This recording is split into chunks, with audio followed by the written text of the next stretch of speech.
الحمد للہ والمنہ والصلاة والسلام علی الخاتمین ذی البینۃ والجنۃ وعلی آلہما واصحابہما الذین هم فازوا بالنفس المطمئنہ. اما بعد، معزز سامعین، جس طرح آپ نے تمہید میں سنا کہ آج ہم گفتگو کریں گے فرائض نبوت سے متعلق. فرائض نبوت یہ ایک مخصوص اصطلاح ہے جو قوم مہدویہ میں مروج ہے. This terminology is exclusively used in قوم Mahdavia. You will not hear this term anywhere else outside Mahdaviya community. There is a reason for that. اس کی ایک وجہ ہے. اس کی وجہ یہ ہے کہ مہدی موعود علیہ السلام کی بعثت کے بعد اللہ تبارک و تعالیٰ نے اپنے خلیفۃ اللہ امام مہدی موعود علیہ السلام کے ذریعے سے کچھ چیزوں کو بلکہ کچھ اعمال کو ہم پر فرض گردانا. یہ کوئی ایسے اعمال نہیں ہیں جو مہدی موعود علیہ السلام نے قرآن یا احکام سنت سے ہٹ کر اپنی طرف سے نئے وضع کیے ہوں. مہدی موعود علیہ السلام did not introduce them from his side, and they are not the practices which are outside of Quran or Ahadith. All those practices are a part of Islam and are present in Quran Majid. So that is why they are called Faraiz Vilayat.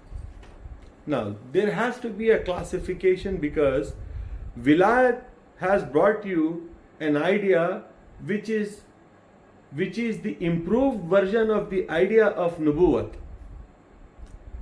I will explain how and why. What is Nubuwat and what is Wilaya? You have to first understand this before understanding anything else. In this topic, there are few things that you need to understand very importantly. Nubuwat, Wilayat and Fars. These are the three words we are going to speak today and tomorrow. So first we need to understand what these words stand for. یہ الفاظ کی کیا معنی ہے، اس سے ہماری کیا مراد ہے.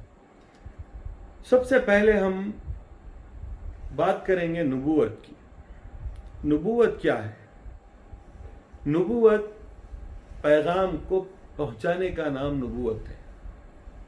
نبا کہتے ہیں پیغام پہنچانے کو.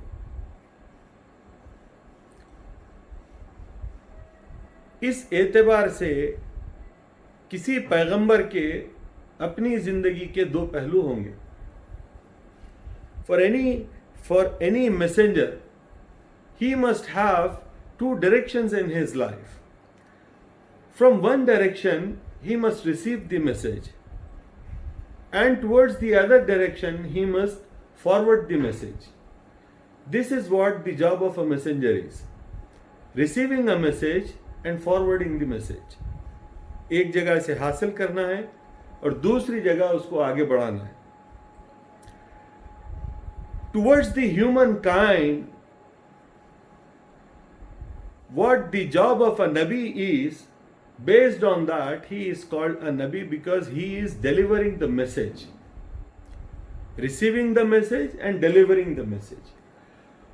But the direction where he is receiving from, the message that he is receiving from, towards that direction, his life towards that direction is called Vilayat. His relation with his God is called Vilayat. His relation with the rest of the world is called Nubuwat. Now, between Allah and the rest of the rest of the world, Muhammad stands as a messenger to receive a message from Allah and deliver it to the people, and towards people he stands as a Nabi, and towards Allah subhanahu wa ta'ala he stands as a wali. Having said that, اللہ کی طرف جو محمد رسول اللہ صلی اللہ علیہ وسلم کا رشتہ تھا یا تعلق تھا اسے ہم ولایت کہتے ہیں، اور خلق کی طرف جو آپ کا تعلق تھا اسے ہم نبوت کہتے ہیں۔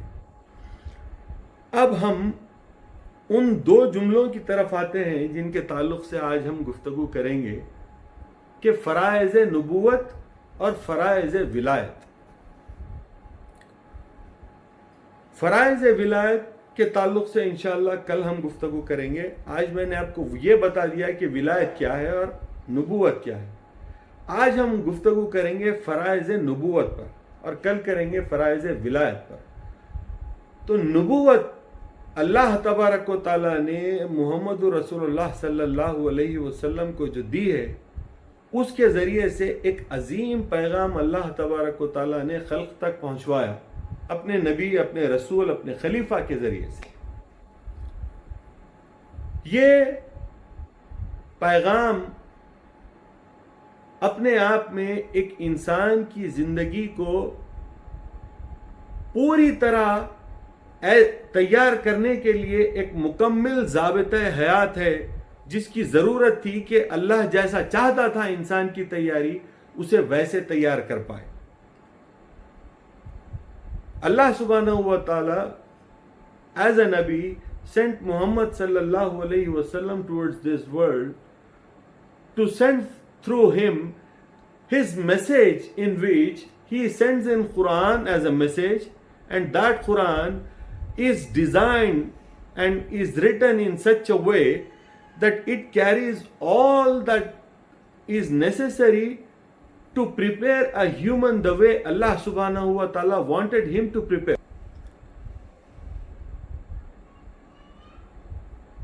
But preparation means there is a reason for which a person prepares himself.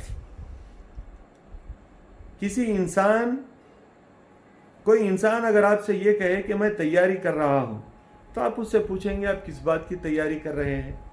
لازماً آپ پوچھیں گے۔ کوئی اگر امتحان کی تیاری کر رہا ہے، 10ویں جماعت کا امتحان لکھنا چاہتا ہے، تو وہ کہے گا کہ میں 10ویں جماعت کے امتحان کی تیاری کر رہا ہوں۔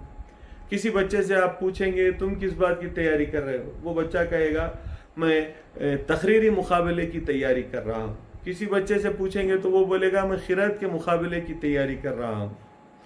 کسی سے یہ پوچھیں گے کہ آپ کیا کر رہے ہو، کس بات کی تیاری کر رہے ہو، تو وہ جس چیز کا مقصد اپنی زندگی میں مقرر کیا ہوا ہے، اس چیز کے مقصد کے اعتبار سے وہ اپنی تیاری کرتا ہے۔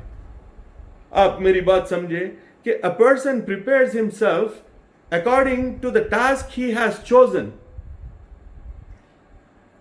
He adopts the approach, he adopts the methodology that will facilitate him to attain and achieve his goal, whatever goal he has set for himself. Now, if you look at the people around you, you will find in context with the religion 3 types of people or 3 types of seekers. We are not talking about those who have rejected the idea of religion. We are not talking about the people who have rejected your religion but are practicing something else. We are not talking about them. مشرکین اور کفار کے تعلق سے ہم گفتگو نہیں کر رہے ہیں۔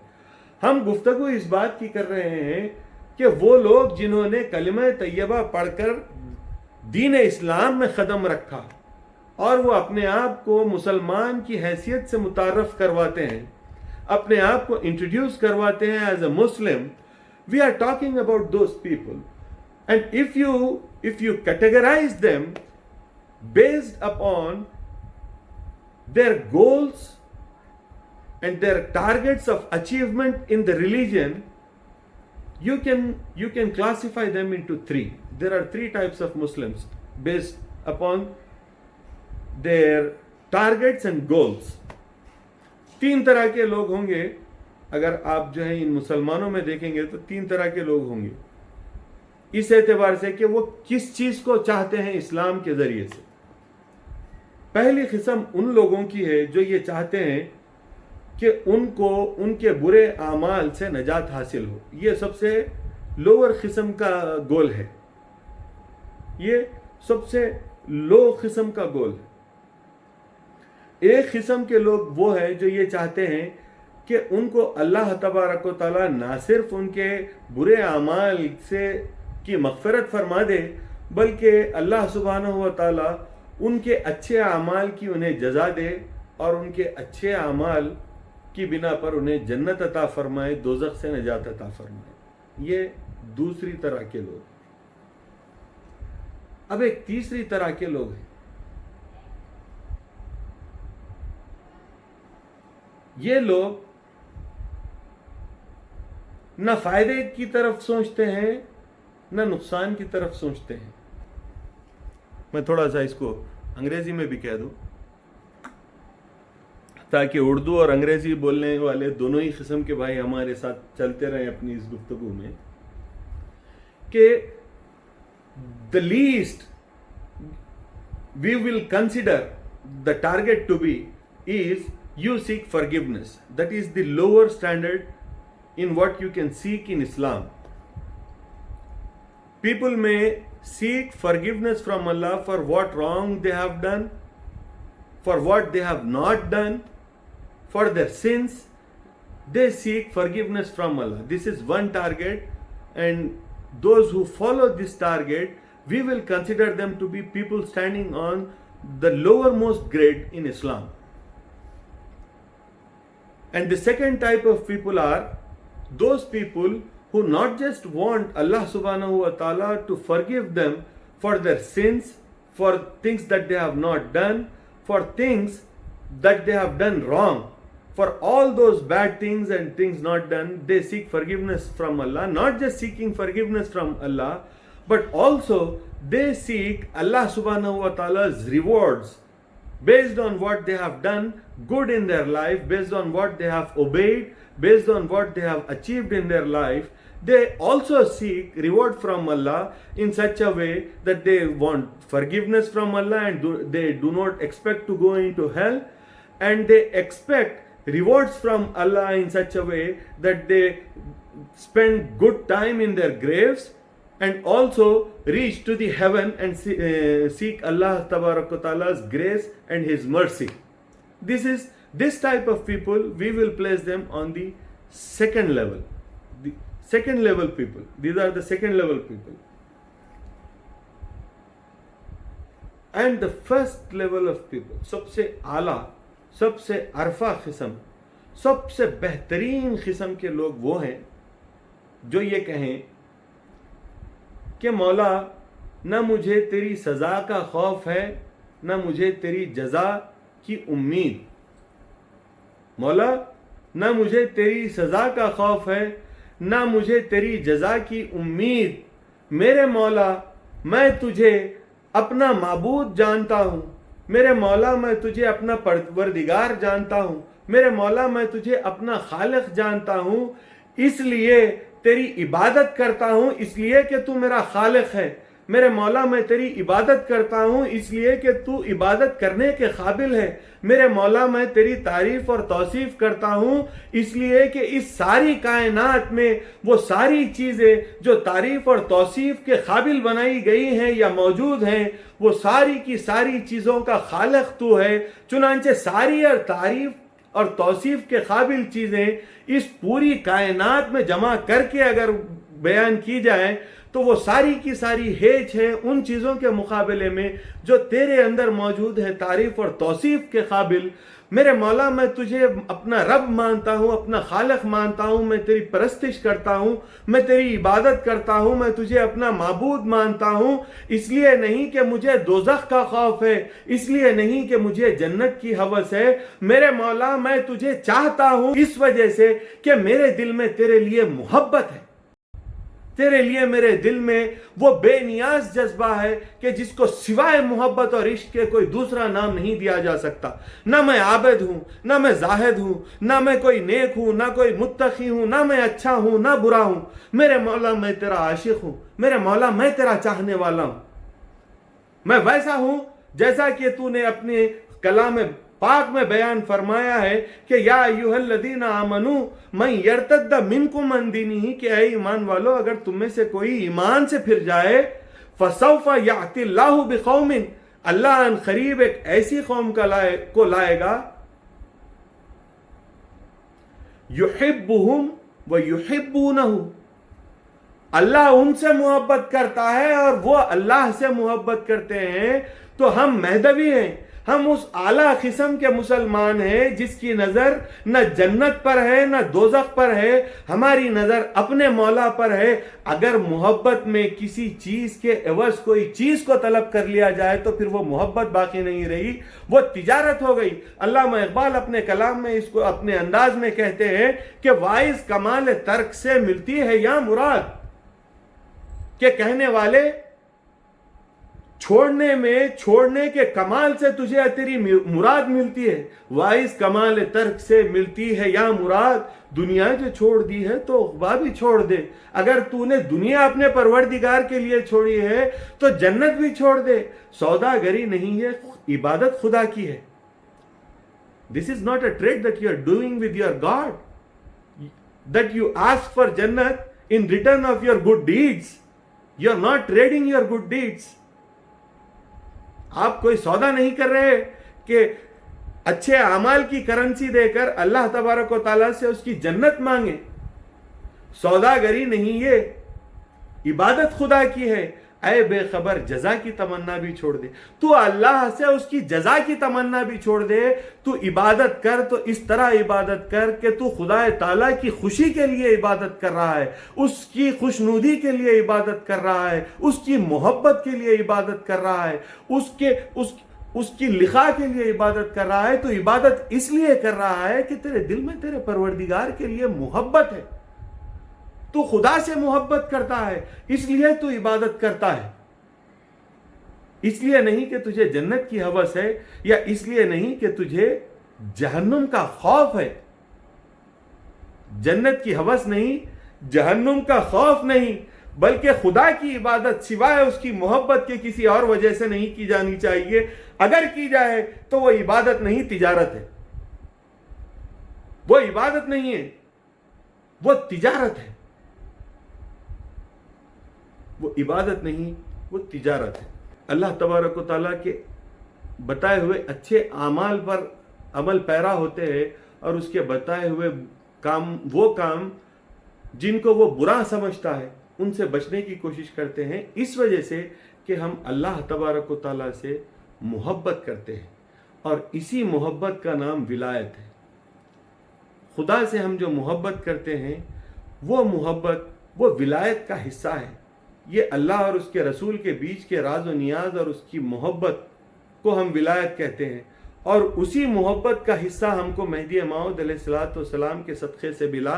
اور مہدی موعود علیہ السلام نے ہمیں یہ سکھایا کہ ہم اللہ تبارک و تعالیٰ کی اگر عبادت کریں تو اسی وجہ سے کریں کہ ہم اللہ تعالیٰ کو خوش کرنا چاہتے ہیں. کیونکہ میں جو بات آپ سے عرض کرنا چاہتا ہوں، ہم اس لفظ پر گفتگو کریں گے جسے ہم کہیں گے فرض. فرائض ولایت، فرائض جمع ہے، فرض اس کی واحد ہے، سنگولر اور پلورل کا فرق ہے. فرض کا اگر آپ انگریزی میں ترجمہ کریں گے تو کیا کہیں گے؟ کیا لفظ ہے آپ کے پاس انگریزی زبان میں؟ اس کا متبادل لفظ کیا ہے؟ اس کا متبادل لفظ یہ ہے آبلیگیشن. اب ساری ڈکشنری کی کتابیں اٹھا کر دیکھ لیجیے. آبلیگیشن، مینڈیٹری، اس کا ایک اور لفظ ہو سکتا ہے mandatory. Obligation. When you say obligation, does that sound something very good to you? کیا obligation کا لفظ سن کے کہ آپ کو اچھا محسوس ہو رہا ہے؟ ہمارا ذہن ایک انٹلیکچوئل لیبر ہے. الفاظ کو جن معنی کے ساتھ استعمال کیا جاتا ہے وہ معنی ماننے کے لیے، اس لفظ کے وہ معنی ماننے کے لیے ہمارا ذہن غلام ہو جاتا ہے. ہم نے آج 1500 سال سے عبادات سے متعلق جس لفظ کا استعمال کثرت کے ساتھ کیا ہے وہ یہ ہے کہ ہم فرض نماز، فرض روزہ، اس طرح فرض کا لفظ استعمال کرتے ہیں اس بات کو ظاہر کرنے کے لیے کہ کوئی عمل ایسا ہے کہ جس کا کرنا تمہارے لیے اتنا ضروری ہے کہ جس کے کیے بغیر تمہاری اللہ کی بارگاہ میں مقبولیت نہیں ہو سکتی، اور جس کے نہ کرنے سے تمہیں سزا دی جا سکتی ہے. This is how you define a farz. What does a farz mean to you? Farz means that act which is desired by your God, and you are so compelled to do that unless you do that, you are not accepted by Allah subhanahu wa ta'ala, and if you miss them, then you are punishable for not doing that act. To that act we call farz. تو obligation, mandatory اور فرض یہ سارے کے سارے ایک ہی لفظ ہیں، لیکن فرض چونکہ عبادت سے جڑا ہوا لفظ رہا اس وجہ سے وہ لفظ استعمال کرنے میں ہمارے دل میں کوئی ایسا برا خیال نہیں آتا. لیکن obligation اور mandatory جب اس کا متبادل لفظ ہم دوسری زبان میں دیکھتے ہیں تو وہ لفظ اپنی حقیقت کو بیان کرتا ہے کہ اس کے اندر اچھی اسپرٹ نہیں ہے. There is no pleasure in saying mandatory. There is no pleasure in saying obligation, because an obligation means you are supposed to do it whether you like it or not. You are supposed to do it and you have to do it whether you like it or not. چاہے آپ کرنا چاہ کے عمل کریں یا نہ چاہ کے عمل کریں، عمل تو آپ کو کرنا ہے، اس کو کہیں گے فرض.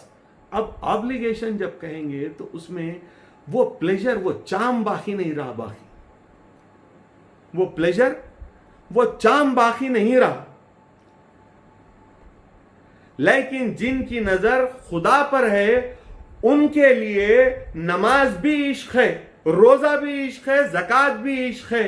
اسی طرح سارے کے سارے فرائض نبوت، سارے کے سارے فرائض ولایت، یہ سب کے سب فرض نہیں ہے بلکہ عشق ہے، محبت ہے. اور محبت کی بات یہ ہے کہ عشق، آبلیگیشن اور لو میں کیا فرق ہے میں آپ کو بتانا چاہتا ہوں.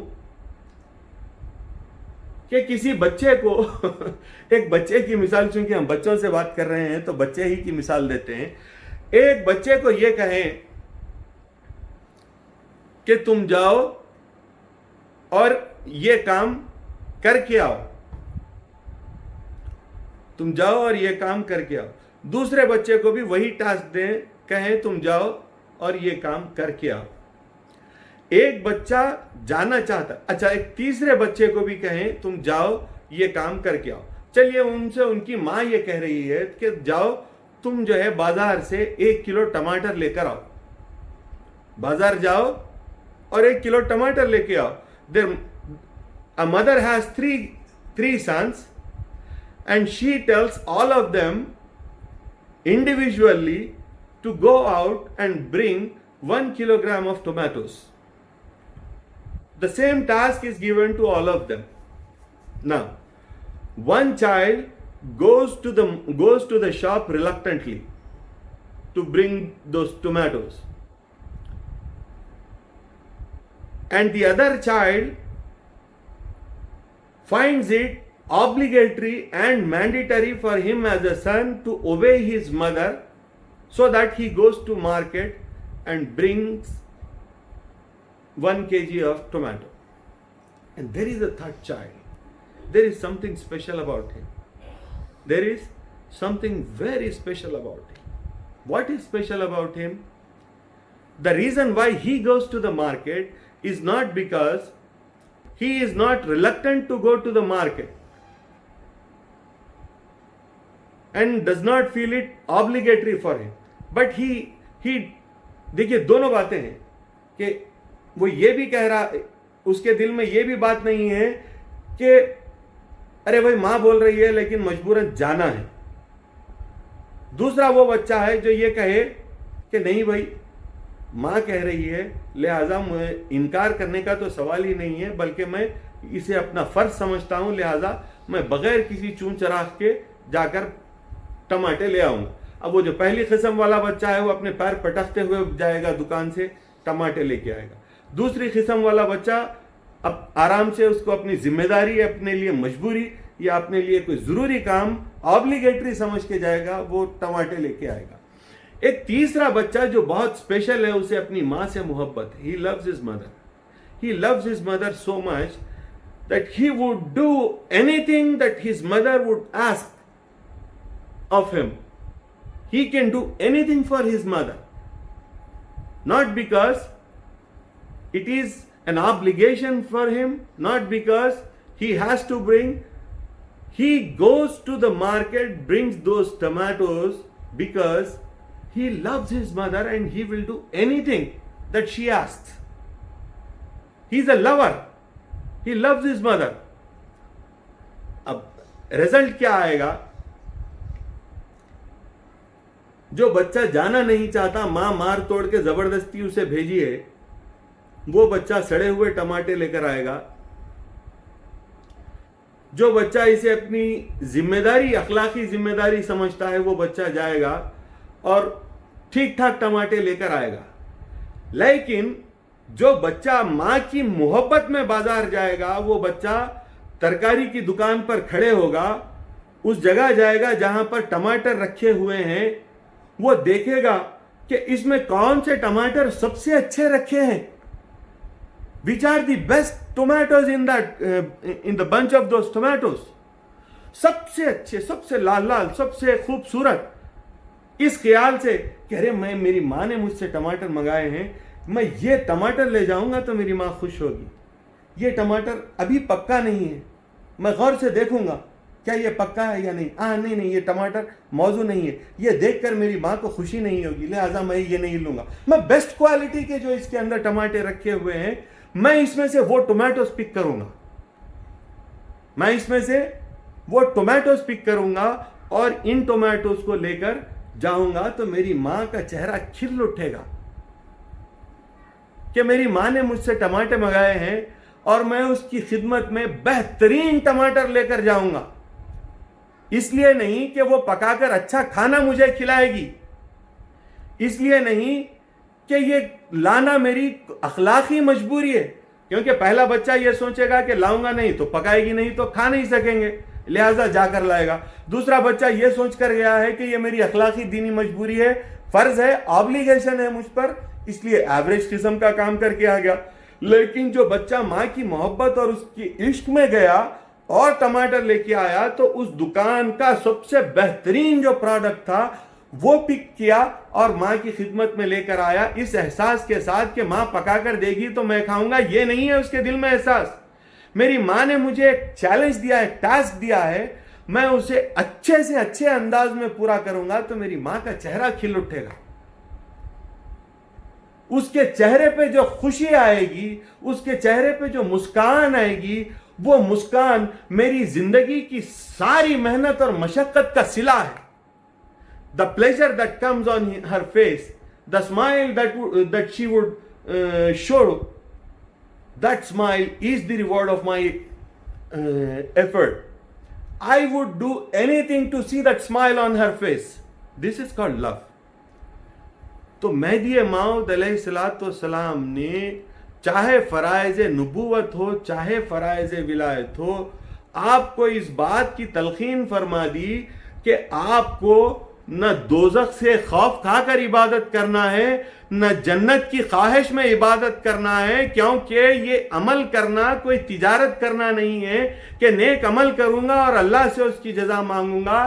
آقا نے ہمیں یہ سکھایا کہ اللہ کی عبادت کرو، اس طرح عبادت کرو کہ اللہ کو خوش کرنے کے لیے عبادت کرو، اس کی محبت میں عبادت کرو۔ اس کی محبت میں اگر کی جائے عبادت تو وہ فرائض نبوت جس کے متعلق میں نے تفہیم کر کے آپ کو بتایا کہ جس کو رسول اللہ کے ذریعے سے اللہ تبارک و تعالیٰ نے امت کے حوالے کیا، چاہا کہ امت اس کو اختیار کر کے اپنی زندگی کو سنوار لے، مہدی موعود علیہ السلام نے فرمایا وہ فرائض بھی ایسے فرائض ہیں کہ جن کو اختیار کرنے کے پیچھے منشا اگر تمہارا خدا تعالیٰ کی خوشنودی ہے تو وہ جو فرائض نبوت ہیں وہ فرائض نبوت بھی ولایت کی کیفیت میں ہوں گے، وہ فرائض نبوت بھی ولایت کی کیفیت میں ہوں گے۔ چنانچہ ہم کو چاہیے کہ ہم سارے کے سارے کام جو اللہ تبارک و تعالیٰ نے کہے ہیں ان سارے کے سارے کاموں کو اپنے لیے محبت کی شرط رکھے کہ میرا مولا مجھ سے اس بات کی امید کرتا ہے کہ میں یہ کام کروں، میں اسے اپنے لیے آبلیگیشن یا مجبوری سمجھ کر عبادت نہیں کروں گا، بلکہ میں ان کاموں کو میرے مولا کی خوشی اور اس کی رضا کی وجہ سمجھ کر کروں گا کہ میں یہ کروں گا تو میرا مالک مجھ سے خوش ہو جائے گا۔ جنت دوزخ یہ سب سیکنڈری چیزیں ہیں، مالک کی خوشی پرائمری چیز ہے، اللہ کی خوشی اصل چیز ہے، جنت اور دوزخ یہ ساری سیکنڈری چیزیں ہیں۔ تو ہم جو عبادت کرتے ہیں وہ اللہ کی خوشنودی کے لیے عبادت کرتے ہیں۔ ایک چیز اور میں سمجھاؤں آپ کو کہ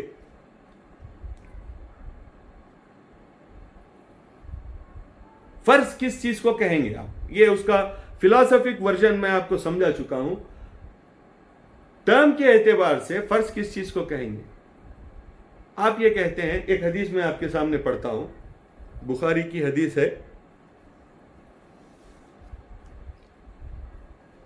رسول اکرم صلی اللہ علیہ وسلم کا ارشاد ہے، اسلام کی عمارت 5 چیزوں پر استوار ہے، یعنی 5 چیزوں پر ٹکی ہوئی ہے۔ اس امر کی گواہی کہ اللہ کے سوا کوئی معبود نہیں، you witness that there is no God except Allah، اور محمد صلی اللہ علیہ وسلم اللہ کے رسول ہیں، اینڈ محمد صلی اللہ علیہ وسلم is his messenger. This is first. اقامت الصلاح، نماز قائم کرنا، ڈوئنگ نماز، زکوٰۃ کی ادائیگی، پیئنگ زکوٰۃ، حج کرنا، ڈوئنگ حج، اور ماہ رمضان کے روزے رکھنا۔ اب میں یہاں پر آپ سے ایک لفظ کی طرف آپ کی توجہ کو دعوت دیتا ہوں کہ رسول اکرم صلی اللہ علیہ وسلم نے فرمایا اسلام کی عمارت 5 چیزوں پر ٹکی ہوئی ہے۔ اسلام کی عمارت، بنی الاسلام علی 5، بنی الاسلام علی 5، بنیا کے معنی بنیاد کے ہیں۔ اب آپ مجھے بتائیے کہ استعمال میں کیا آتا ہے، عمارت آتی ہے یا بنیاد آتی ہے؟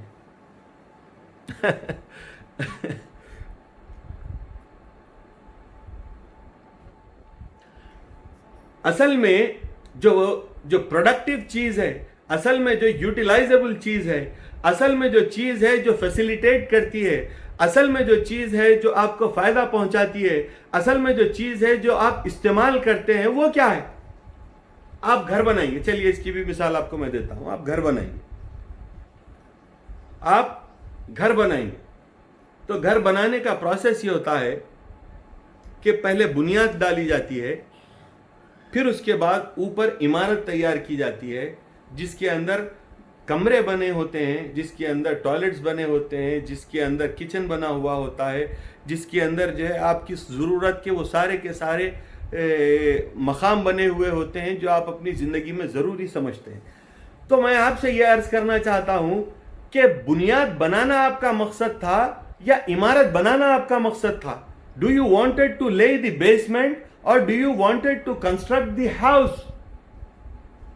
Without a doubt everybody will say we wanted to build a house, we wanted to construct a house to live in, we wanted a shelter on our head, we wanted a place to live in, we wanted a place where we can cook and eat, we wanted a place where we can hide and bathe, we wanted a place where we can go to toilet. For all that purposes, we need a house. That is why we have built a house. And to build a house, it was necessary to lay down the foundation, the basement. It was necessary to lay down the basement, because without the basement, the house will not stand. To make the house stand, we need the basement. So your actual intention of effort is to build the house, not the basement itself. Basement is the part which is going to facilitate your cause. It is not the reason of your cause. اللہ کے رسول نے جو 5 بنیادیں بتائی ہیں، یہ وہ بنیادیں ہیں جو اسلام کی عمارت کو سنبھالے ہوئے ہیں، لیکن اصل میں جو چیزیں استعمال کے لیے ہیں وہ ساری کی ساری اسلام کی عمارت اس کے اوپر جو ٹھہری ہوئی ہے وہ بہت زیادہ اہم ہے. وہ چیز جو حفاظت کرے اتنی اہم نہیں ہوتی مقابلے میں اس چیز کے جس کی حفاظت کی جائے. بنیاد مکان کی حفاظت کرتی ہے. تو 5 ارکان، 5 پلرز آف اسلام جو بنیاد اللہ کے رسول نے بیان کیے ہیں، یہ اس قیمتی عمارت کی حفاظت کرتے ہیں جس عمارت کو ہم فرائض ولایت کہتے ہیں. قرآن مجید کے الف سے لے کر قرآن مجید کے والناس تک اللہ تبارک و تعالیٰ نے ہر وہ چیز جو آپ سے بیان کی ہے کہ میرے بندے، میں تجھ سے یہ چاہتا ہوں، میں تجھ سے یہ نہیں چاہتا، میں یہ پسند کرتا ہوں، یہ پسند نہیں کرتا، تو یہ کر، تو یہ نہ کر. الف سے لے کے والناس تک اللہ تبارک و تعالیٰ نے وہ سارے کام جس کے کرنے کا حکم دیا وہ آپ پر فرض ہیں، بلکہ وہ آپ کے لیے عشق کا تقاضا ہیں. اور وہ سارے کام جس سے بچنے کا حکم اللہ تبارک و تعالیٰ نے قرآن مجید میں دیا، وہ سارے کے سارے کام آپ کے لیے حرام ہیں، بلکہ یہ وہ کام ہے جو آپ کے عشق کو اللہ کے عشق کے ساتھ پورا ہونے سے روکتے ہیں. تو آپ کام کریں گے تو انہیں فرض سمجھ کر نہیں، عشق سمجھ کر کریں گے، اور کسی کام سے اجتناب کریں گے، بچیں گے تو اس لیے نہیں کریں گے، بچیں گے کہ آپ کو وہ حرام ہے، ان سے بچنا ہے، اللہ کا خوف ہے آپ کو، بلکہ آپ اللہ کی محبت میں وہ کام نہیں کریں گے جس سے اللہ خوش نہیں ہوتا یا جس کو اللہ پسند نہیں کرتا. تو یہاں پر ریزن جو ہے وہ سارا کا سارا ریزن اللہ کی محبت اور اس کا عشق ہے. یہ ساری چیزیں اس کے اطراف پھرتی ہیں. میں نے آپ کے سامنے 5 فرائض نبوت کی بات رکھ دی، لیکن اس کے پیچھے جو اپروچ ہے وہ اپروچ زیادہ اہم ہے. آپ کو ہزاروں لاکھوں علماء، مقررین، خطیب یہ کہتے سنائی دیں گے کہ اسلام کی بنیاد 5 چیزوں پر ہے، لیکن میں آپ کو وہ چیز بتانا چاہتا ہوں کہ یہ 5 چیزیں کس کو فیسیلیٹیٹ کرتی ہیں. یہ 5 چیزیں فیسیلیٹیٹ کرتی ہیں اللہ تبارک و تعالیٰ کے عشق کے راستے کو. چنانچہ نماز کے تعلق سے اللہ تبارک و تعالیٰ یہ فرماتا ہے قرآن مجید میں، ان الصلاۃ تنہا فحشاء عن المنکر. اللہ تبارک و تعالیٰ کی نماز آدمی سے برائیوں کو دور کرتی ہے. یہ عشق کا تقاضا ہے کہ آپ میں وہ چیز موجود نہ ہو جو اللہ کو پسند نہ ہو. عشق کو فیسیلیٹیٹ کر رہی ہے نماز. اقیموا الصلاۃ وآتوا الزکاۃ واقیموا الصلاۃ وآتوا الزکاۃ واقرضوا اللہ قرضا حسنا. کیا بات ہے! اللہ تبارک و تعالیٰ قرآن مجید میں فرماتا ہے نماز قائم کرو، زکوٰۃ ادا کرو، تم اللہ کو قرض دو. اور یہ ایسا قرض ہے جسے آپ قرض حسنہ کہیں. قرض حسنہ کس کو کہتے ہیں؟ دے کے بھول جانے والی چیز کو. اللہ یہ کہتا ہے کہ اللہ واسطے تم یہ کام کر کے بھول جاؤ، جزا کی توقع مت رکھو. What does this do? This facilitates the path of love and ishq towards Allah. نماز کو اللہ کے رسول نے فرمایا الصلاۃ معراج المومنین. نماز مومنوں کے لیے معراج ہے. نماز مومنوں کے لیے معراج ہے. زکوٰۃ دے کر آپ اللہ کو قرض، اللہ یہ کہہ رہا ہے کہ اللہ کو قرض دو، قرض حسنہ دے دو. نماز کے تعلق سے اللہ کے رسول کہتے ہیں الصلاۃ معراج المومنین، نماز مومنوں کے لیے معراج. معراج کہتے ہیں رائزنگ کو، عروج کو، to rise. And where do you rise? Towards اللہ سبحانہ و تعالیٰ تھرو نماز. معراج کا لفظ جو اللہ کے رسول نے استعمال کیا، the intention of using the word معراج was to bring your attention towards the معراج that he received. He went to the skies to meet Allah subhanahu wa ta'ala. What Muhammad sallallahu alayhi wa sallam is saying, that namaz is miraj for you. He called me to his skies and I have made such a long journey to reach to him and met him.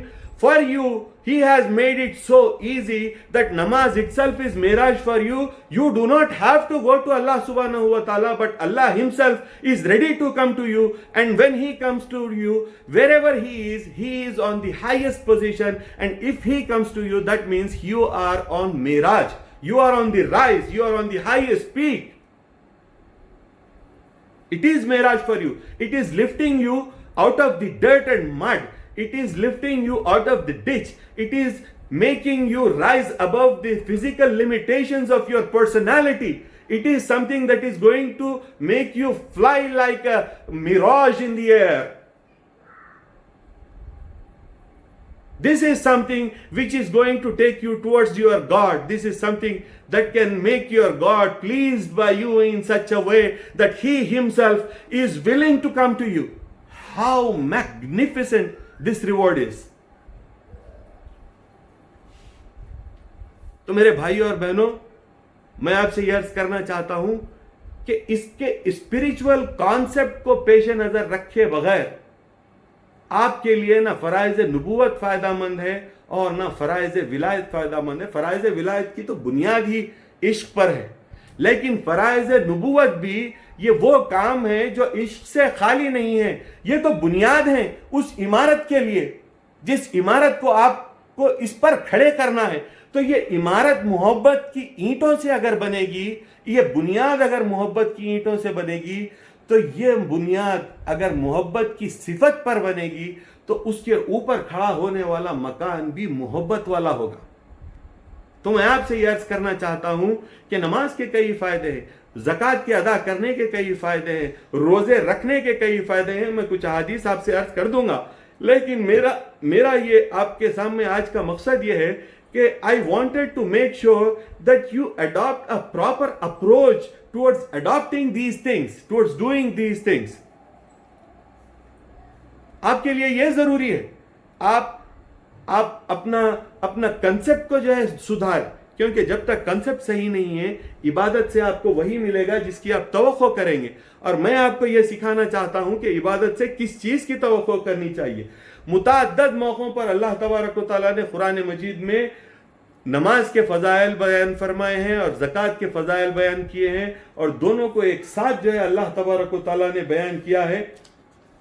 اور بارہا اللہ تبارک و تعالیٰ نے ہم کو نماز اور زکوٰۃ کی ادا کرنے کا قرآن مجید میں حکم دیا. یہ وہ عمل ہے جس سے اللہ تبارک و تعالیٰ خوش ہوتا ہے، جس سے اللہ تبارک و تعالیٰ خوش ہوتا ہے. اب اس کو فرض یا مجبوری سمجھ کر نہیں، اللہ کی محبت میں پڑھیں. نماز پڑھیں لیکن اللہ کی محبت میں پڑھیں. دیکھیے اس کے جو مختلف فوائد ہیں نماز کے تعلق سے. حضرت عمر نے فرمایا، یہ حضرت حذیفہ کی روایت ہے اور یہ جو فرمانا ہے وہ حضرت حذیفہ کا ہی ہے. حضرت عمر نے فرمایا کہ تم رسول اللہ صلی اللہ علیہ وسلم یا آپ کی حدیث کو بیان کرو. میں نے کہا انسان کا وہ فتنہ جو اس کی بیوی اور اس کے مال اور اس کی اولاد اور ہمایوں میں ہوتا ہے، اس کو نماز، روزہ، صدقہ اور امر بالمعروف و نہی عن المنکر مٹا دیتے ہیں. یعنی the biggest challenge in anybody's life is saying no to wife, saying no to children if you love them. That is the biggest challenge.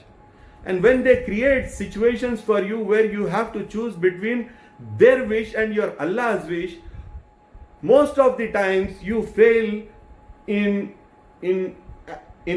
going towards Allah's wish. You rather go towards your family's wish. They make you do wrong. انما اموالکم و اولادکم فتنہ، اللہ نے قرآن مجید میں فرمایا. تو اس کی وجہ سے کئی چیزوں سے آپ کی زندگی میں فتنہ پیدا ہوتا ہے. لیکن نماز، روزہ، صدقہ اور امر بالمعروف اور نہی عن المنکر اگر آپ اپنی زندگی میں اختیار کریں گے تو یہ ساری کی ساری چیزیں، اس کا جو فتنہ ہے، یہ فتنہ آپ کی زندگی سے ختم ہو جائے گا. ایک اور مقام پر حضرت ابو ہریرہ رضی اللہ تعالیٰ عنہ روایت کرتے ہیں، انہوں نے رسول اللہ صلی اللہ علیہ وسلم کو فرماتے ہوئے سنا، اگر تم میں سے کسی کے دروازے پر نہر ہو اور وہ ہر روز اس میں 5 مرتبہ دھوئے، تمہارا کیا خیال ہے؟ صحابہ سے اللہ کے رسول فرمائے، آدمی کی سمجھ کے حساب سے مثال دے رہے ہیں اور سمجھا رہے ہیں کہ اگر تمہارے دروازے کے سامنے سے ایک صاف شفاف پانی کی نہر بہتی ہو تو تمہارا کیا خیال ہے، تم کیا کریں گے؟ تو حضرت ابو ہریرہ صحابہ فرماتے ہیں، اور آپ سوال کرتے ہیں کوئی میل کچیل باقی رہ جائے گا؟ اگر آپ روزانہ اس نہر میں نہائیں گے تو کیا تمہارے جسم میں کوئی میل کچیل باقی رہے گا؟ صحابہ بولے کچھ میل کچیل باقی نہ رہے گا. فرمایا 5 نمازوں کی یہی مثال ہے، اللہ تعالیٰ ان کے ذریعے سے گناہوں کو مٹاتا ہے. آپ انسان کی زندگی بحیثیت انسان you are bound to make mistakes, and for that mistakes you need forgiveness, and to get that forgiveness Rasul Akram sallallahu alayhi wasallam has given you a very good direction. آپ اللہ کی محبت میں جب کام کرنے کے لیے آگے بڑھیں گے تو یہ ضروری ہوگا کہ آپ پاک صاف جائیں. If you are going on a date, you will take a shower, you will groom yourself, عطر لگا کے، خوشبو لگا کے، صاف ستھرے ہو کے جو ہے اپنی بیوی سے ملنے یا اپنی جو ہے فیونسے سے ملنے یا کسی آفیسر سے ملنے یا کسی بزنس کلائنٹ سے ملنے یا کسی جو ہے بزنس ڈیل کے لیے جانے کے لیے اپنے آپ کو اچھے سے تیار کرتے ہیں. اللہ تبارک و تعالیٰ کی بارگاہ میں جانے کے لیے بھی اپنے آپ کو اچھے سے تیار کرنے کی ضرورت ہے. کیا چیزوں سے ڈیکوریٹ کرنا ہے، کیا چیزوں سے تیار کرنا ہے، یہ بات کی بات ہے. سب سے پہلے جو گندگی ہے اس کو صاف کرنا بھی ضروری ہے. تو اللہ کے رسول فرماتے ہیں کہ نماز وہ کام کرتی ہے کہ گویا وہ تمہارے گھر کے سامنے سے بہتی ہوئی نہر ہے. تم روزانہ 5 مرتبہ نماز پڑھو تو یہ ایسا ہوگا کہ تم 5 مرتبہ اس نہر میں نہا رہے ہو، تمہارے جسم پر کوئی میل کچیل نہ بچے گا. گویا کہ تمہارے برے اعمال کے کوئی برے اثرات تمہاری روح پر موجود نہ رہیں گے. تم پاک صاف اللہ تبارک و تعالیٰ کی بارگاہ میں جاؤ گے. یہ نماز کے کچھ فضائل اور فائدے ہیں اللہ کے رسول نے بیان فرمائے ہیں. اسی طرح زکوٰۃ کے بھی تعلق سے اللہ کے رسول نے فرمایا کہ ابن عباس کہتے ہیں مجھے ابو سفیان نے رسول اللہ صلی اللہ علیہ وسلم کی حدیث سنائی تو کہا ہمیں آپ نے زکوٰۃ، صلہ رحمی، نماز، زکوٰۃ، صلہ رحمی اور پاک دامنی کا حکم دیا. یہ زکوٰۃ کے تعلق سے حکم ہے. اور اس سے بڑی کیا بات ہو سکتی ہے کہ قرآن میں اللہ تبارک و تعالیٰ یہ کہہ رہا ہے وَقْرُضُوا اللَّهَ قَرْضًا حَسَنًا، تم اللہ کو قرض حسنہ دو. ارے باپ رے باپ، وہ مالک کل جس نے سب کچھ، تمہارے پاس جو سب کچھ ہے وہ اسی کا دیا ہوا ہے، اور وہ تم سے یہ کہہ رہا ہے کہ پلٹ کے تم زکوٰۃ دے رہے ہو تو تمہارے لیے یہ جو ہے ایسا ہے جیسا کہ تم اللہ کو قرض حسنہ دے رہے ہو. اللہ کیا تمہارا قرض اپنے پر رکھے گا؟ وہ جب تمہیں نوازے گا تو وہ نقطہ نواز ہے. تو بہرحال اللہ کے حکم کی پابندی آپ کے لیے ضروری ہے. حضرت عبداللہ ابن عمر فرماتے ہیں اللہ تعالیٰ نے زکوٰۃ کو مال کے پاک کرنے کا ذریعہ بنا دیا.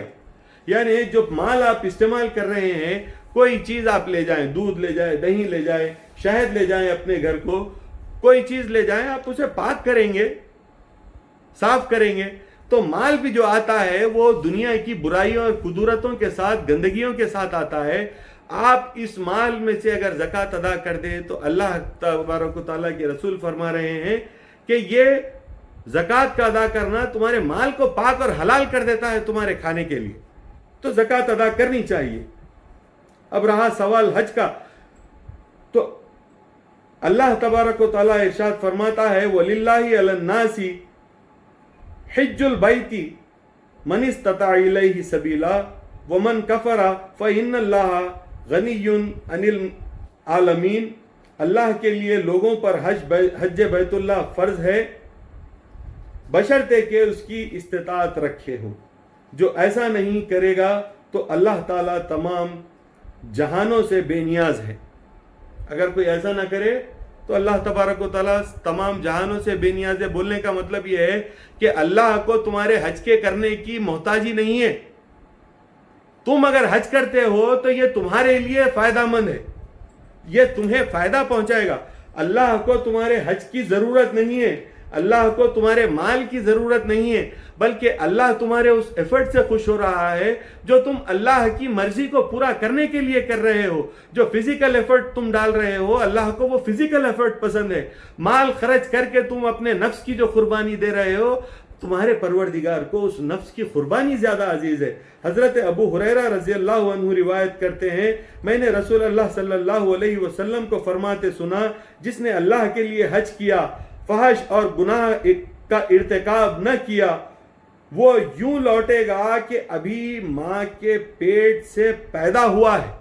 دیکھیے آپ کتنی بڑی نعمت ہے, یہ کتنا بڑا اللہ کا فضل ہے کہ اللہ تبارک و تعالیٰ یہ فرماتا ہے کہ وہ سارا ایفرٹ جو تم فزیکلی کرتے ہو, وہ سارا ایفرٹ جو تم فائنینشلی کرتے ہو, وہ سارا ایفرٹ جو تم اپنی فیملی کو پیچھے چھوڑ کر حج کرنے کے لیے سائیکولوجیکل ایفرٹ سے گزرتے ہو, یہ سارے کے سارے ایفرٹس کا صلہ, اس کا نتیجہ اللہ تبارک و تعالیٰ تمہیں یہ دیتا ہے کہ جب تم حج کر کے واپس لوٹو تو اللہ سبحانہ و تعالیٰ تمہیں ایسے لوٹاتا ہے کہ گویا تم ماں کے پیٹ سے ابھی پیدا ہوئے ہو.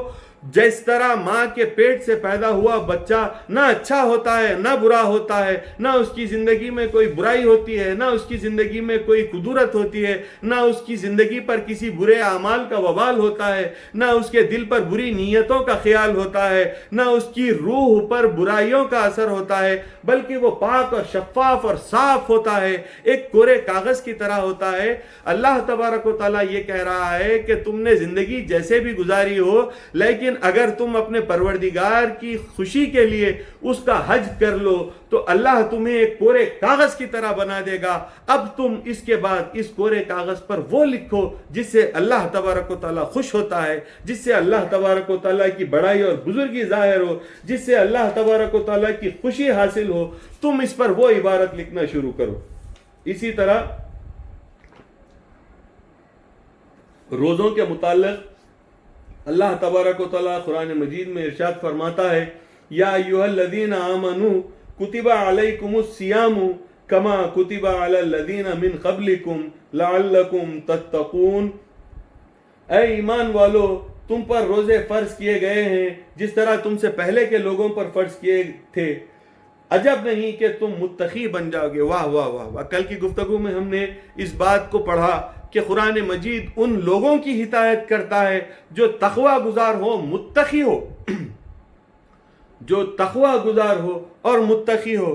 اور اللہ تبارک و تعالیٰ قرآن مجید میں فرما رہا ہے کہ تم پر ہم نے سابقہ لوگوں کی طرح روزے فرض کیے ہیں, اگر تم روزے رکھ لو تو عجب نہیں کہ تم بھی متقی بن جاؤ. تو تقوی حاصل کرنے کا راستہ روزہ رکھنا ہے. کیا خوبصورت بات اللہ تبارک و تعالیٰ نے کی ہے, کس طرح سنکرونائز ہوتی ہے انفارمیشن. دیکھیے کہ اللہ تبارک و تعالیٰ تقوی کا راستہ روزے کو بیان کر رہا ہے. کیوں؟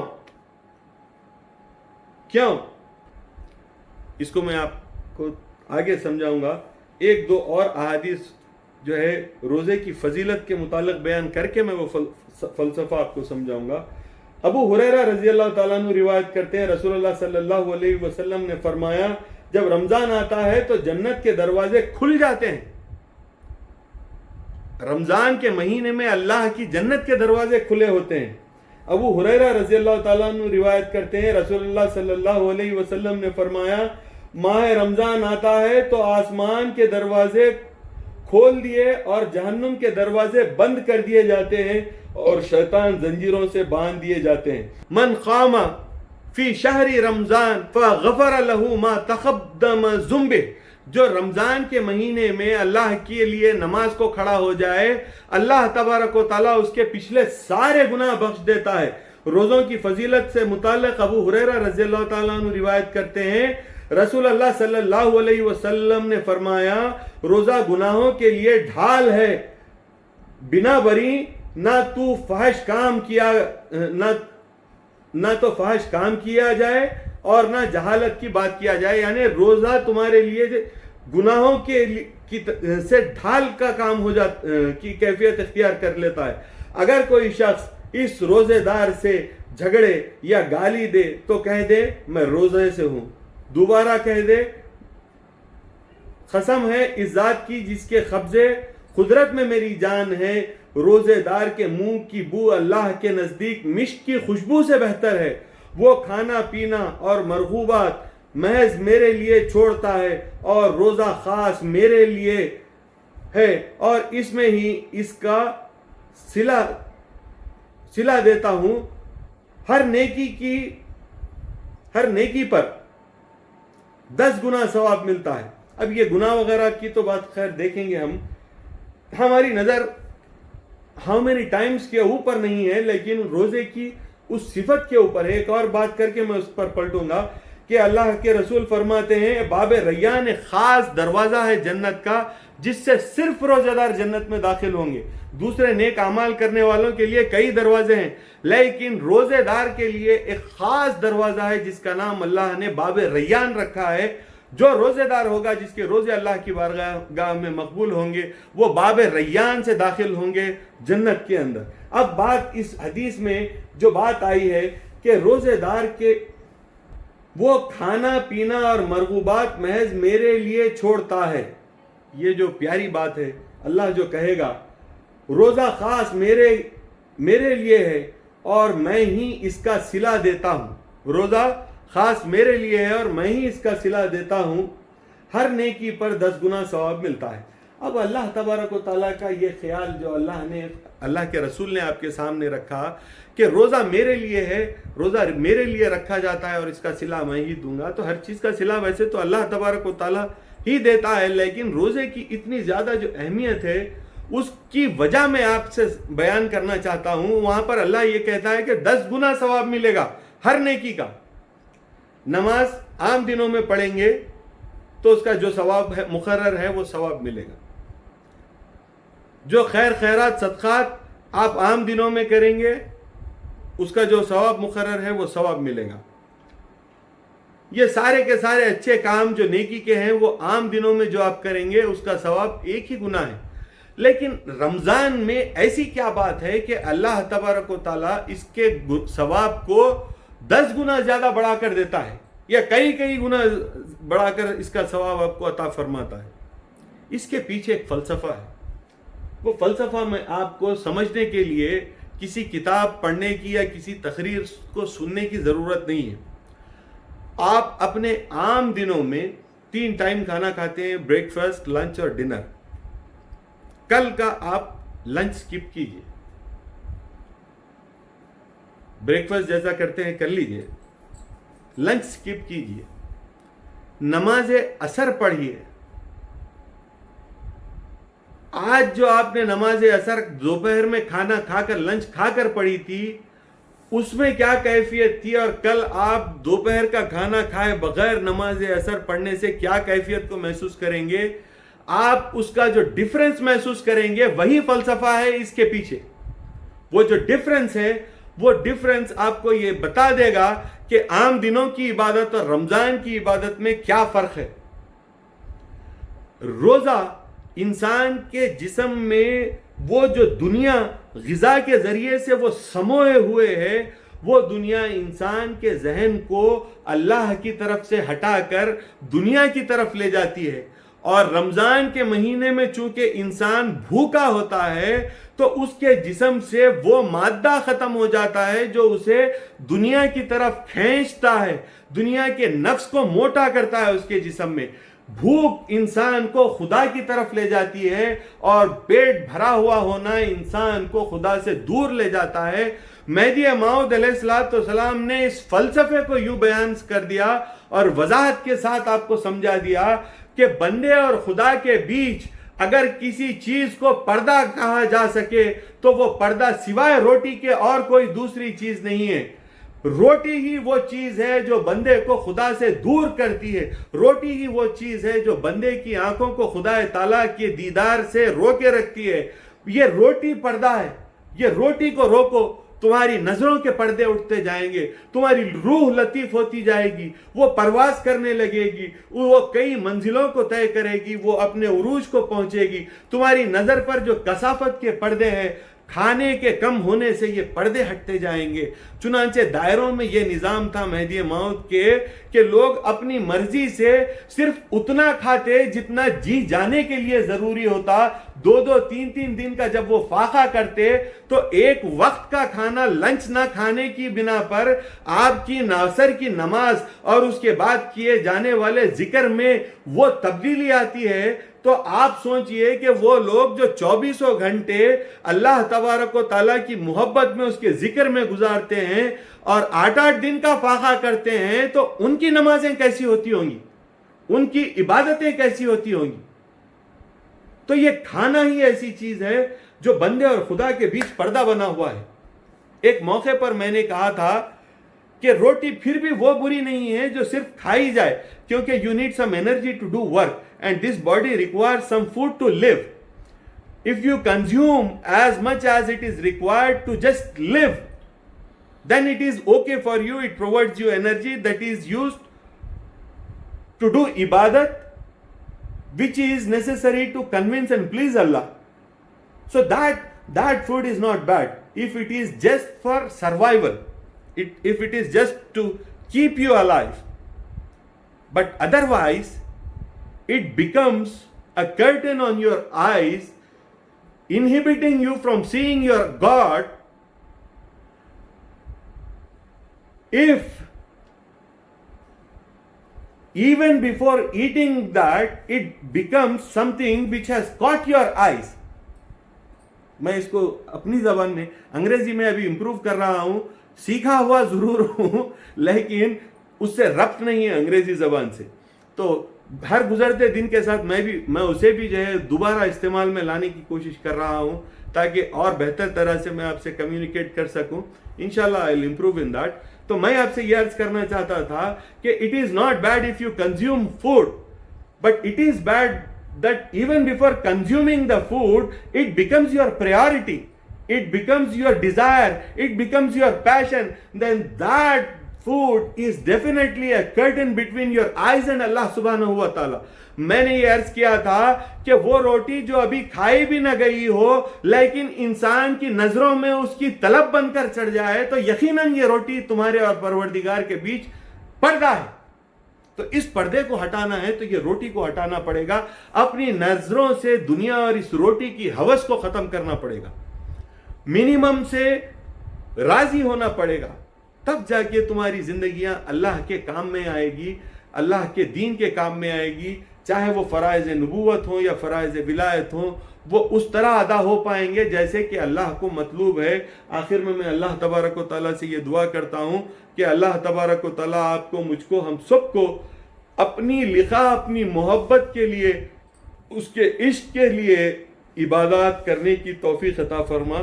وآخر الدعوانا الحمد للہ رب العالمین.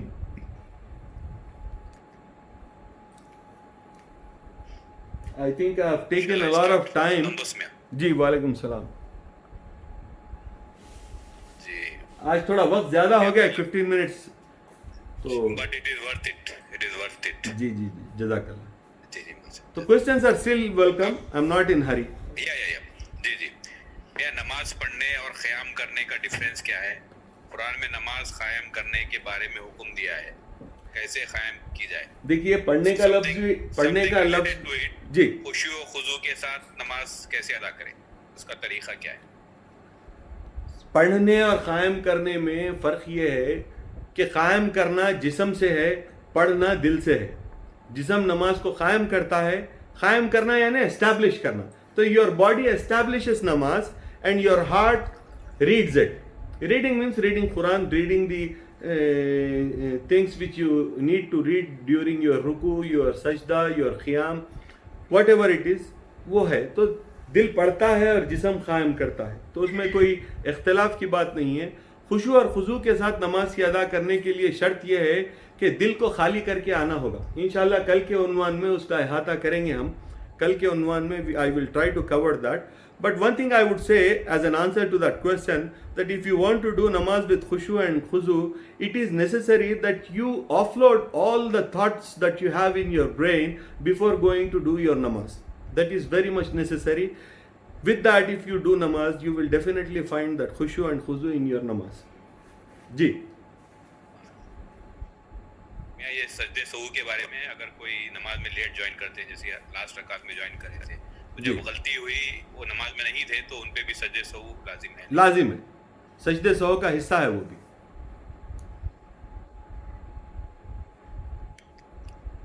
اور in Sayyid family, can brother give zakat to own sister who is financially poor and must she accept it? There is a dispute within the community on this topic. There is a dispute even within my own family on this topic. But my stand on it with firm and all the argument that can be done on that, I don't believe it can be given to a Sayyid brother. And zakat cannot be given to brother. That is one thing.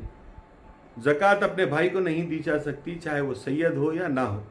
اب رہا سوال اپنے کسی عزیز، اپنے کسی قوم کے سید بھائی کو زکوٰۃ دینے کے تعلق سے اگر کوئی سوال کر رہا ہے، تو قوم میں ہمارے پاس مجلس علماء مہدویہ ہند کا اس سلسلے میں فتویٰ ہے کہ زکوٰۃ دی جا سکتی ہے. اور اس وقت معتمد مجلس علماء مہدویہ ہند میرے اپنے دادا حضرت پیر و مرشد علامہ ابو سعید سید محمود مرشد میاں صاحب قبلہ معتمد مجلس اور بانی مجلس کی حیثیت سے مجلس میں تھے. تو ایک کلیکٹیو فتویٰ تھا وہ مجلس علماء کا، لیکن مجھے اس فتوے سے علمی اختلاف ہے. Even though my grand father is a part of that فتویٰ، مجھے علمی اختلاف ہے اور میں زکوٰۃ سعادات کو دینے کے مخالف ہوں. اب قوم البتہ وہ فتوے کو اختیار کر کے اگر کوئی دینا چاہتے ہیں تو دے سکتے ہیں. اپنے مرشد سے پوچھیں وہ کیا چاہتے ہیں. اگر آپ میری بات کے ساتھ چلنا چاہتے ہیں تو مت ادا کیجئے، ورنہ اگر آپ اس فتوے کے ساتھ چلنا چاہتے ہیں تو آپ ادا کیجئے. دونوں ہی صورتوں میں اللہ کا خوف دل میں رکھیے تاکہ اللہ آپ کے ادا کرنے کو قبول فرما لے. جی مہدوی پر زکوٰۃ نہیں، کیونکہ مہدویوں کے لیے کچھ بچا کر نہیں رکھنا ہے. وہ مہدوی فقراء کے تعلق سے ہے. یہ ایک بڑا ہوشیار سوال ہے. اللہ یہ مومن ذخیرہ نہ کنت، مومن ذخیرہ نہ کنت، مومن not as a community fell in the line of غیر Mahdavi in the concept of zakat. ایسا نہیں ہے. یہ بڑا ہوشیار سوال ہے. یہ مومن کس کو کہیں گے؟ مہدی موعود علیہ السلام نے فرمایا مومن وہ ہے جو بینا ہے، اللہ کا دیدار کیا ہوا ہے. مومن وہ ہے جو طالب صادق ہے. طالب صادق پر کم از کم مومن کا اطلاق ہے. اور مہدی موعود علیہ السلام نے فرمایا ورائے ترک دنیا ایمان نیست، ترک دنیا کے بغیر ایمان نہیں ہے. تو مومن ذخیرہ نہ کنت کی جو بات کہی گئی ہے، یہ مومن ذخیرہ نہ کنت کی بات فقراء ان لوگوں کی بات ہے جو دائرے کی باڑ میں رہے ہیں. ورنہ تم مال زمانے بھر کا جمع کر کے گھر میں رکھو گے اور یہ کہو گے کہ مومن کے لیے ذخیرہ اندوزی جائز نہیں ہے، مہدی موعود نے کہا ہے لہذا مہدویوں پہ کوئی زکوٰۃ ہی نہیں ہے. تو you should not own a house and if you don't have anything you don't have to worry about زکوٰۃ. In general, Mehdaviya community has two types of people. One we call fuqara and one we call kasibin. Kasibin are doing work, they are doing kasab, they are accumulating mal, so much mal that they can feed entire cities. They are such rich people. And if you say, being a Mehdavi, they are not supposed to give zakat, they cannot fall in line with Ghair Mehdavi people, then either I am a stupid that you think to ask that question, یا نہیں تو پھر آپ جو ہے دین میں ایسا راستہ نکالنے کی کوشش کر رہے ہیں کہ جس راستے سے مہدویوں کو زکوٰۃ سے استثناء حاصل ہو جائے. اللہ کے رسول نے جو شریعت نافذ کی ہے کوئی مہدوی اس شریعت کے باہر نہیں ہے، کوئی مہدوی اس شریعت کے باہر نہیں ہے. مال رکھے گا تو زکوٰۃ ادا کرے گا، اور مہدی کے حکم کے مطابق مال جمع نہیں کرے گا تو اس پر زکوٰۃ فرض نہیں ہوئی. تو he does not have to worry about it. You کی not exclude Madhavi people out of the category of zakat, and you cannot say it is not obligatory on Madhavi people because they are Madhavi, and Mahdi said don't accumulate mal. So if you don't accumulate mal you can say I don't have to pay zakat because deen itself says you don't have to pay zakat. But if you say that I am going to accumulate mal, being a Madhavi I cannot fall in line with Ghair Madhavis to pay zakat, then that is ridiculous. It is seen that many women spend more than half of their life in serving their family, carrying out household chores, which is no doubt their duty. When they reach the age where their health no longer supports them to perform the ibadah, kindly guide on how should women spend their time doing justice to both homemaking and ibadah. Allah has made it easy for you. اللہ تم پر تنگی نہیں کیا دین کے حوالے سے. اللہ نے تم کو اتنی سہولت دی ہے کہ تم ٹھہر کے نماز نہیں پڑھ سکتے تو بیٹھ کے پڑھ لو، بیٹھ کے نماز نہیں پڑھ سکتے تو لیٹ کے پڑھ لو، اور اگر لیٹ کے بھی نہیں پڑھ سکتے تو اشارے سے پڑھ لو. ذکر اللہ دو زانو نہیں بیٹھ سکتے تو مانڈی بچھا کر بیٹھ جاؤ، مانڈی بچھا کر نہیں بیٹھ سکتے تو کہیں ٹیکا لے کر بیٹھ جاؤ، لیٹ جاؤ، کسی صورت اللہ کی بارگاہ میں ذکر کرتے ہوئے رہو. لیکن اس سے نجات مفر کسی کو حاصل نہیں ہے. مہدی موعود علیہ السلام نے اس کام کو یوں رکھا، آپ نے فرمایا دست بکار دل بیاد یار. آپ کا ہاتھ کام میں ہونا چاہیے اور دل اللہ کی طرف ہونا چاہیے. تو آپ کام کرتی ہیں تو آپ کو اللہ کی ذمہ داریوں سے نجات حاصل نہیں ہے، آپ ان سے بھاگ نہیں سکتی. آپ کام بھی کریں لیکن دل کی توجہ اپنے پروردگار کی طرف رکھیں، جیسا مہدی موعود نے فرمایا. اس طرح آپ کا دنیا کا کام کرنا بھی عبادت ہو جائے گا، وہ بھی آپ کے اجر اور ثواب میں شامل ہو جائے گا. اللہ سے غفلت نہیں کرنی چاہیے. ہر حالت میں آپ پر اللہ کا ذکر، اس کی نماز اور اس کے روزے. اگر روزے نہیں رکھ سکتے ہیں تو اس کے لیے تو کمپنسیشن ہے. اگر آپ کی صحت ساتھ نہیں دیتی ہے تو پھر آپ کچھ اور کر لیں، اس کے روزوں کا کفارہ دے لیں، کسی روزے دار کو کھلا لیں، جو بھی آپ کر سکتے ہیں وہ کر لیں. اب رہا سوال حج کا، اگر حج آپ نہیں کر سکتے ہیں تو پھر کوئی بات نہیں ہے. اگر جسم ساتھ نہیں دے رہا تو پھر حج بدل کروا لیں اپنی اولاد کے ذریعے سے، یا کسی سے حج بدل کروا لیں، کسی یتیم بچی کی شادی کروا دیں، اس میں بھی حج کا ثواب ہے، اللہ قبول کر لے گا اس کام کو بھی. زکوٰۃ کا تعلق آپ کی صحت سے نہیں ہے. اگر آپ ہاؤس وائف ہونے کے باوجود آپ کی کوئی انکم ہے، ریگولر بیسس پہ آپ کی کوئی ایسیٹس ہیں، آپ کو وراثت میں اگر کوئی زکوٰۃ ملی ہے آپ کی ماں کی طرف سے، آپ کے باپ کی طرف سے، یا آپ کے شوہر نے آپ کو دی ہے، آپ کے نام پر ہے، تو یقیناً آپ پر زکوٰۃ فرض ہے. آپ کو حساب کر کے زکوٰۃ ادا کرنا ہوگا. یہاں تک کہ اگر آپ کو وہ ایسٹ بیچ کر زکوٰۃ ادا کرنا پڑے بھی تو کوئی بات نہیں، آپ کو زکوٰۃ تو ادا کرنا پڑے گا. اگر میں اپنا کاروبار یا بزنس لون، سود، چٹ فائنانس کے پیسوں سے کرتا ہوں تو کیا میری کمائی پر زکوٰۃ واجب ہے؟ بزنس کا لون، بزنس کا ٹرن اوور، بزنس کی لیکویڈیٹی آف منی، یہ ایک الگ چیز ہے، وہ ایک ٹرن اوور سے ریلیٹڈ چیز ہے. مگر جو ایسٹس آپ انجوائے کر رہے ہیں اس پر تو آپ کو زکوٰۃ دینی ہے. آپ کے جو ایسٹس ہیں ان پر آپ کو زکوٰۃ دینا ہے. جیسا آپ جو ہے 2-3 کروڑ کے 4 بنگلے بنائے ہوئے ہیں، آپ 25 کروڑ کا آفس بنائے ہوئے ہیں، ہوگا 100 کروڑ کی آپ لون لے کے جو ہے کارپوریٹ بزنس چلا رہے ہوں گے. لیکن اس کا مطلب یہ نہیں ہے کہ آپ جو ہے زکوٰۃ سے ایگزمپٹ ہوں گے. وہ جو لون آپ نے لی ہے وہ آپ سے کے بزنس سے ریلیٹڈ ہے. تو آپ کے بزنس کے جو ایسٹس ہیں، وہ بزنس سے ریلیٹڈ جو آپ کے ایسٹس ہیں، ان پر یوں بھی جو ہے آپ کے زکوٰۃ کا اطلاق نہیں ہوتا. یہ آپ کے پرسنل ایسٹس جو ہیں ان پر تو ہوگا، سوائے آپ اس گھر میں جس میں رہ رہے ہیں اس سے ہٹ کے جو بھی ہے ان پر تو زکوٰۃ ہوگا ہی ہوگا. تو وہ بزنس کے لون کو اس کو کیا جی کیا فقیر پینشن لے سکتے ہیں؟ فتویٰ ہمارے پاس ہے لیکن وہ عالیت نہیں ہے. مجلس علماء کا یہ بھی ایک اور کارنامہ ہے کہ فقیر کے لیے پینشن کو جائز رکھا ہے، حالانکہ مہدی موعود کا واضح حکم ہے کہ تعین لعین ہے. تعین یعنی fixed income. Fixed income line ہے، شیطانی ہے. مہدی موعود علیہ السلام نے اس کو فقیر کے لیے جائز نہیں رکھا، لیکن فار سم ریزن ایک فتویٰ مجلس علماء کا ہے جس میں یہ کہا گیا ہے کہ فقیر کے لیے جائز ہے، لیکن مرشد اگر کوئی شخص بنتا ہے تو اس کے لیے جائز نہیں ہے، کیونکہ اسے تقوی کو اختیار کرنا ہوتا ہے. تو this is something I'm not convinced with. میری اپنی ذاتی رائے یہ ہے اور میرا اس سلسلے میں فتویٰ ہے، اور یہ ذمہ داری کے ساتھ میں کہتا ہوں کہ فقیر کے لیے مستقل آمدنی، اگرچہ کہ اس کا اپنا بیٹا کما کر پابندی سے بھیج رہا ہے تو وہ بھی جائز نہیں. اس کی اپنی کمائی تو دور کی بات ہے، اللہ دیا کہہ کر اس کا اپنا بیٹا بیٹی بھی اگر کوئی پابندی سے بھیج رہے ہیں تو وہ بھی لینا اس کے لیے جائز نہیں، پابندی کے ساتھ.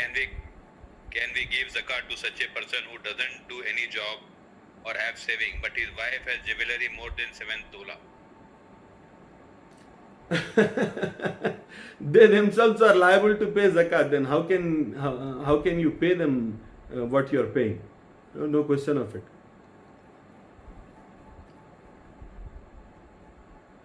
As a family, it is obligation on them to pay zakat on what assets they are holding. Even though if they are not earning anything, it makes no difference. Zakat is the tax on assets, not on the income. اور ایسا آدمی جو خود صاحب نصاب ہے، جو زکوٰۃ قابل دینے کے کیٹیگری میں آتا ہے، ایسے شخص کو زکوٰۃ دینے کا کیا مطلب ہے؟ اور زکوٰۃ کے جو ہے فکس جو ہے خرچے ہیں، آپ جس سے چاہیں اسے زکوٰۃ نہیں دے سکتے. جی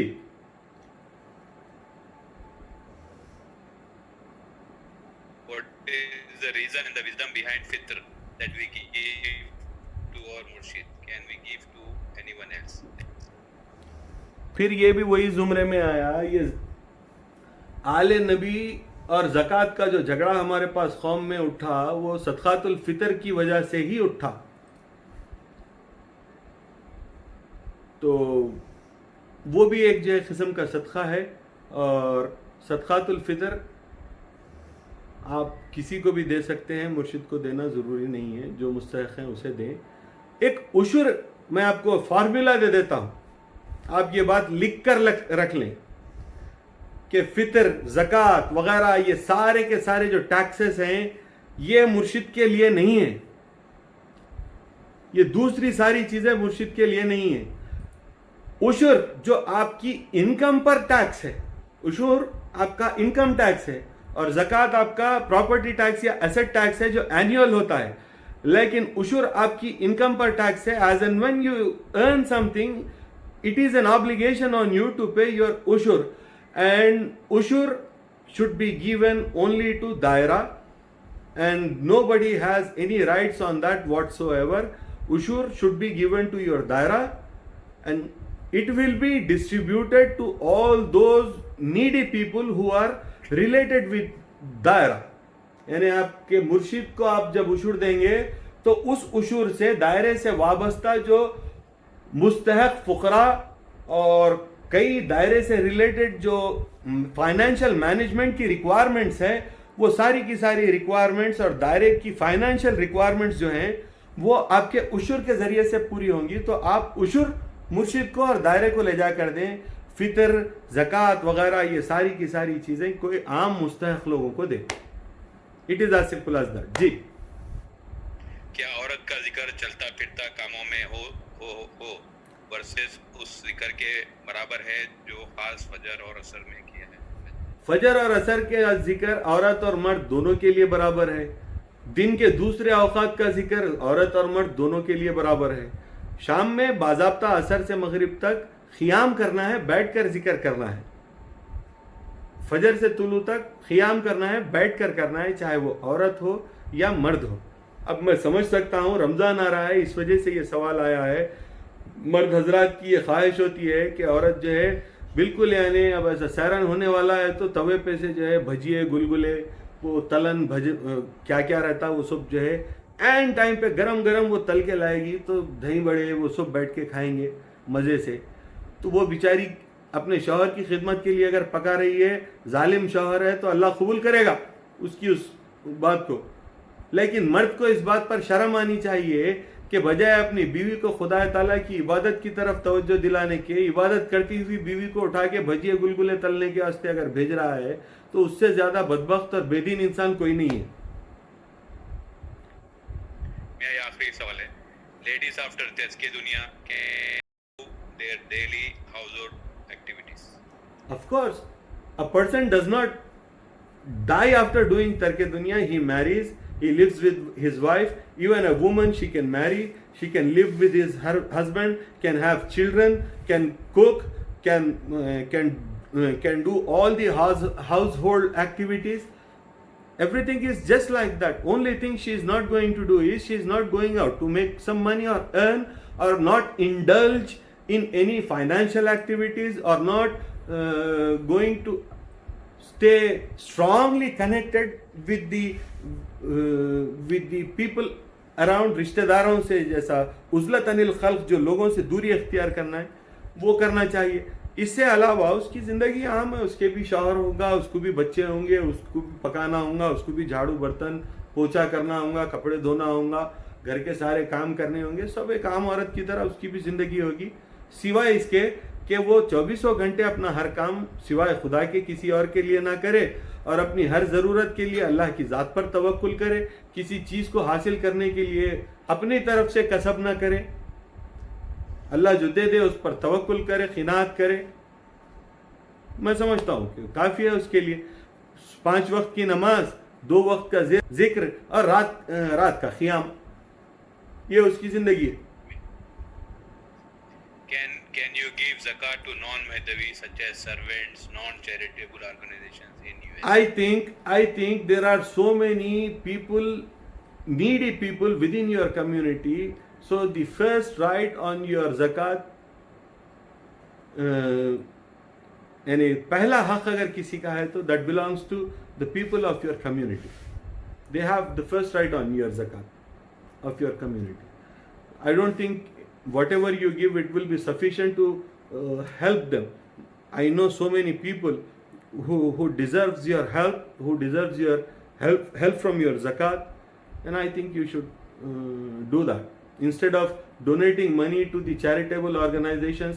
I know how they are working. حال میں ایک واقعہ انجمن مہدویہ جس کو ہم قومی ادارہ سمجھتے تھے، اس سے متعلق انجمن کے اراکین اور بعض لوگوں کا ایسا خیال ہے کہ انجمن پہ صرف ان لوگوں کا حق ہے جو انجمن کے ممبر ہیں. قوم کے لوگوں کو جو ہے اس میں رائے دینے کی کوئی اہمیت نہیں ہے، اور وہ لوگ اس طرح توہین کر رہے ہیں لوگوں، قوم کے لوگوں کی، کہ دائمی ممبر چونکہ 400 روپے دے کر ممبر بنتا ہے تو دائمی ممبر جو ہے انجمن کے لیے قابل تعظیم ہے، اور وہ غریب جو 20 روپے دے کر جو ہے الیکشن کے ٹائم پر ممبر بنتا ہے، وہ اس کی ان کے پاس کوئی اہمیت ہے نہ کوئی وقت ہے اس کے تعلق سے. تو اس طرح جو گرا کے گفتگو کر رہے ہیں کہ ارے یہ 20 روپے کے ممبروں کی کیا اہمیت ہے، ان کی رائے کی کیا اہمیت ہے.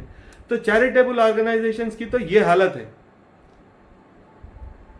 تو بہتر یہ ہے کہ آپ اپنے طور پر یہ دیکھیں کہ آپ کا پیسہ کسی مستحق کو پہنچے، اپنے دائرے کے ذریعے، اپنے مرشد کے ذریعے، یا راست آپ اگر کسی کو جانتے ہیں تو آپ کی زکوٰۃ کے جو بھی ڈونیشنز ہو سکتے ہیں وہ آپ اپنے طور پر جو ہے کسی کو مستحق لوگوں کو پہنچائیں، اس کا اچھا جو ہے فائدہ ہوگا، بنسبت ایسے جو ہے پیٹ بھرے آرگنائزیشنز کے کہ جو 10 لاکھ 20 لاکھ یا لاکھوں کروڑوں کی ایسٹس پر بیٹھے ہوئے ہیں اور 1% کا بھی کام نہیں کر رہے ہیں، جو بیٹھا شیروانی پہنا، ٹوپی پہنا، شان مار کے نکل گیا دنیا میں، اس طرح کی ایکٹیویٹیز میں ہیں. تو I haven't found these organizations to be very much loyal towards God and community. There maybe there are some good organizations, but I haven't come across so many. بہت کم ہوں گے شاید ایسے لوگ، ایسی آرگنائزیشنز. جی ماشاءاللہ بہت ہی اچھے انداز میں میاں نے آج کا جو ٹاپک تھا فرائض نبوت اور ہمارا عمل، اس کے اوپر ہمارے سامنے کافی ذخیرہ اندوزی معلومات رکھی. کافی نئے پہلو ہم لوگوں کے سامنے آئے جس کے بارے میں شاید ہم سوچا ہی نہیں کرتے تھے. تو میں مرشد کا تہہ دل سے شکریہ ادا کرتا ہوں